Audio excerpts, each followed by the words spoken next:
Welcome to the NBA Coast to Coast podcast brought to you by thelines.com. Coming to you from the West Coast, Josh Lander, joined as always by Nate Weitzer on the East Coast. And we've got Props here for you guys on Friday night's NBA playoff slate. 2 games to choose from in this one. We also have a best bets video up for you, so make sure to like and subscribe to that page and continue to follow along with us. We also want you to head to thelines.com. You can check out all of the great written content we're putting up on the site right now and use that odds finder tool to make sure you're getting the best odds available to you and all these books that are giving us bets in the NBA postseason. We are looking at, like I said, Friday night, but and we don't know yet what happened on May the 4th, as we are recording this to get ahead of these lines on Friday. But I can tell you on the 3rd was a weird night with that Sixers and Celtics game that didn't go according to plan. We hit a few bets here and there, but some of the parlays that we tried for some smaller units did not work out in that one, as we thought it was a little bit more predictable than it turned out to be, as it was nearly a 40-point blowout. So we are moving on to a 2-game slate for this one, Nate. So let's go ahead and talk about your first prop. Joel Embiid still at 25.5 points after not looking that great in his debut, but getting 15 points in 27 minutes. So I'm going over. It's plus 100 at DK. You can actually get him to get 24.5 at other places. I would consider going plus 240 for him to score 30. And I would definitely consider a half unit on him to get a double-double, which is also even money everywhere. I mean, yes, only 3 rebounds, basically only played the first half. He had 5 blocks in the first half. And look, if you can get up and block 5 shots, you can get 10 rebounds. The Celtics are not going to shoot as well on the road, as we know, and at home in the playoffs. Embiid, 3 more points per game, 1.5 more rebounds per game. That's 11.5 in his career. Also, nearly 2 more free throws per game. He shoots 10 free throws. So you got 8 free throws in 27 minutes to get those 15 points. And that's what I said to Josh when he was thinking about it in game 2. I'm like, yeah, he could probably have like 14, 15 points at the line. And that's what he was projected for, basically, if he played both halves. So look, he's going to be at home. He's going to be presented with the MVP trophy before the game. If you think he's going to come out and not be aggressive, I don't know what to tell you. He actually looked like pretty good considering how awful he looked in those quick clips where he was shooting around earlier in the week. And you're like, oh man, I don't know if that guy can play at all. But considering he hadn't played in weeks, like he was able to dive to the rim. He was able to dunk. And I mean, most importantly, he's able to still just give you a quick jab step and shoot over you. Like, He has the Celtics number.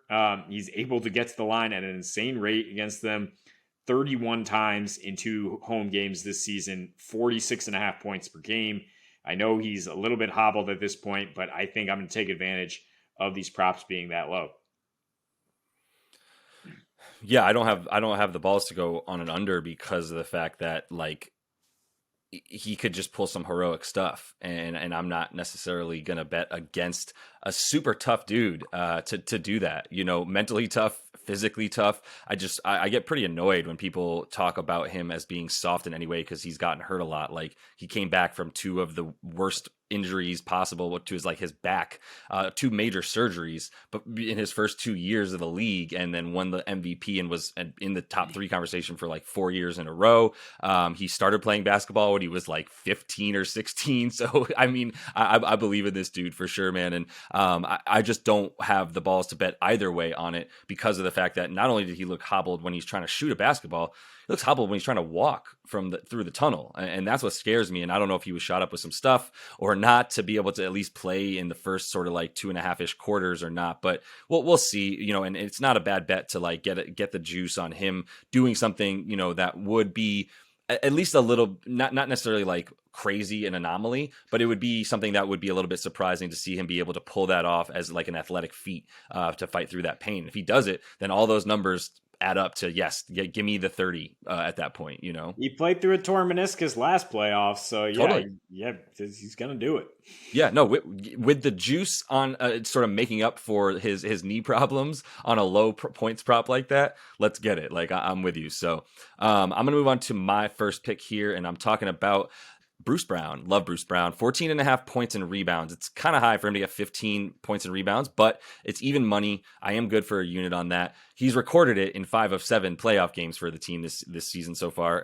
And then he's got about an 18% usage rate in the playoffs as well, getting between 25 to like 31 minutes per game. Like his floor is 25, his ceiling has been about 32 in the playoffs. And I think this is another game where you need him for a number of reasons. I mean, he's going to be playing against even worse role players, really. And when he's out there, like, he's a Swiss Army knife. So he's not like the Booker stopper or the KD stopper. He spends some time on both of them as sort of like we can throw our 6'3" center at you because that's kind of what he can do and get low on you, whatever. But he's mostly just guarding the like Torrey Craig's. He spent some time on CP3 and what have you. So I think he's going to really have a big game, getting boards and not necessarily needing to worry about guarding guys. Will be free to get offensive boards and defensive boards. So, I like him to be able to do that. The points are at 10.5, and it's the same concept. Like, he gets over that, about 5 out of 7 times in the playoffs now. So, one thing I was looking at too, that's sort of a corollary bet, is how bad Michael Porter Jr. is against the Suns,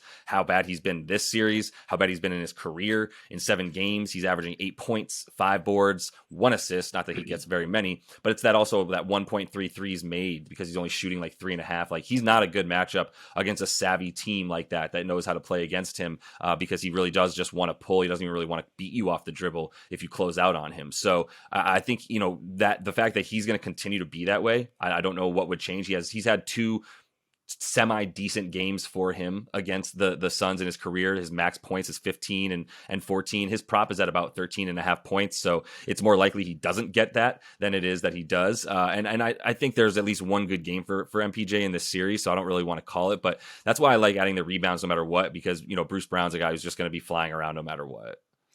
Yeah, I mean, the Suns were trying to muck it up, right, defensively in game 2, which is the type of game Bruce Brown thrives in, and that's why we like that. I mean, you'll never hear me say a bad word about Bruce Brown, the Boston kid. He does a lot of things. Great pickup for Denver, obviously, knows how to play off Jokic, and is a very underrated rebounder at his size. So, yeah, I love this bet, 100% on board with it. Look, Cam Payne here for the second pick, 9.5 points is what we're looking at, or 15.5 points and assists. It is very appealing. There's nobody else who's going to play. Like, he only got 17 minutes because CP3 got injured halfway through the game. He struggled. I mean, he's dealt with some injuries at the end of the season here too, and that's partially why he went scoreless when in just 15 minutes the last time he played Denver. The previous 3, he averaged 10 points and 4 assists in under 18 minutes per game. So, I mean, you can double those minutes. And per 36, he scores 18 points. He has 8 assists on the season. He's going to be running the offense. He's going to be feeding Devin Booker and KD off pin down screens, etc., and just getting cheap, easy assists because those guys are money. They shoot like 60%. Like, I don't care who... Josh would love to play point guard in this game because he basically just deliver a pocket pass and let them go to work. I mean, Cam Payne, though, I guess the injury is... Do I have to guard Jamal Murray, though? Yeah, I guess that wouldn't be fun. Nor will it be for Cam Payne. But he plays a lot better at home, has for years now. But, I mean, his offensive rating this year was 16 points better. It was 114 at home. He averaged 12 points and 5 assists, again, in a part-time role very much. In the 15 games without CP3, he actually had a lower usage rate. So he played a lot more minutes, and that allowed him to pile up stats, but only a 23% usage rate, 15 points per game, 7 assists per game. So it's just a question of, like, is he getting the burn? Like, you're going to pile up stats. And the Nuggets are the team that allowed the 4th most assists and 11th most points to point guards this season. Also, I should have mentioned in that KD blurb, they were 15th in three-point defense on the road versus number 1 at home. So Cam Payne might get a few threes here. That is why I like KD to hit 2 or 3 threes as part of that parlay. And, do their best to keep the Suns afloat. Yeah, I mean, 10 points doesn't seem like very much, even if they score 87 and get 60 combined from, let's say they get 75 combined. That seems like a lot. That's max. I was gonna say 75 combined, including, because I don't know if you can necessarily rely on that. I mean, it sounds that's about what they will need to get from Ayton, Booker, and KD combined, probably about 75. So if they get that, then they're probably scoring about 100 points. You got 25 in there for campaign. I don't think Bismack or Londale are necessarily stealing those points from him. Like you say, he's going to have the ball in his hands, the third most at least, right behind the other two. So for him to get double-digit points, like they're going to need four guys to do it, man. And he's a better bet than any of the others in terms of Okogie and company. So I would dig that. And the assists, yeah, we'll see how. I mean, there's just so much one-on-one ball. It's just so annoying. He might actually be the beneficiary at times of assists from KD or Booker if they, do try to force the ball out of their hands and into someone like Campaign. So we'll see if he's hitting shots from there. And if he's a good bet to get 10 points, then I think he's, even could get like 12, 13, gets you over the assist pretty easily with the points. So finish things off. I'm finishing things off here with Derrick White from the C's, over 11.5 points. That's minus 120 on DK. I feel really good about that. He's averaging more than 15 in the playoffs. He's gotten 11 in all but two of their games in the playoffs. And he had a great game two there against the Sixers and sort of a bounce back. And that's kind of what he did last year in this exact style, which was be very, very bad in the first half of the first round of the playoffs for the C's, and then incredible for the rest of the conference playoffs. Pretty good at the start of the dub series, then really bad to finish it out, which they probably could have used him. But more importantly, like, I think this is the exact spot for him to keep being good again. And 11.5 points, I think it'll kind of get higher before this series is over, to be honest. So I'm taking it now at the minus 120. I also just like parlaying it with him to hit just 2 threes. Both of these things are low with really bad odds. Even if you just combine them together, obviously they're super correlated, so you're not getting great juice on a parlay. It's just plus 110 on DraftKings. I'd still put a half unit on that after the full unit on his points in general, parlaying it with the threes, just because. And look, even if you just want the threes for him to get 2, it's minus 130, but he's also done that in all but 2 of his games, and he's getting 31.5 minutes like he's been getting. I mean, he's too important to their defense, and now you've also got Marcus Smart, who is sore, and I'm sure he'll play and be tough Marcus, but like, he's sore, and in his words after game 2, I'm sore as shit, is what he told Jay King from The Athletic. So like, I think you can continue to expect that with his chest problems, and that just means the floor for Derrick White's minutes is 31. Are we just not going to ride Malcolm Brogdon until the wheels fall off? Because he is still I can't at get his 15 props points. yet. I Yeah, can't get his I guess they just came up then. He's still at 15 points. The odds have not changed. 21.5 points, rebounds, assists. I don't hate it with Derrick White. I mean, that's pretty low. But yeah, Brogdon has done nothing to show us that we can't trust him. No. Especially, on the road. He actually has shot a higher percentage this season, and he doing it inside and out. He's like minus 160. I'm seeing for him to hit 2 threes. He just hit 6. I mean, I love Brogdon, man. That's my guy. I love Derrick White too. Yeah. I hope Marcus Smart just takes some rest here and lets those guys go to work. No doubt. Yeah, no doubt. I agree with all that. I'm glad you brought up Mr. Brogdon, dude. Yes, big fan of him as well.